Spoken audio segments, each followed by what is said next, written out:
pistachios would also be really cool too. And then we just take this out.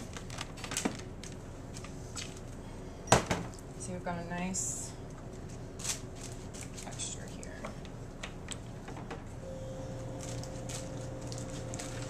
Smell the orange coming off, it's really nice. You could put in like sweetened cacao nibs in here too. There's so many things that you could add into this.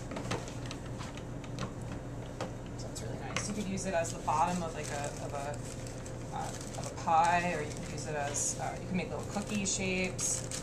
You can play with the amount of liquid in it, and you could try dehydrating it instead of freezing it. We'll just change the texture.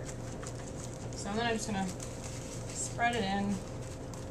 See, it's got this nice sheen, and that's from the coconut oil. Okay. I'm gonna stick it in the freezer. You get some chocolate left. I'm sorry? You get some chocolate left in there. Oh, there's some chocolate.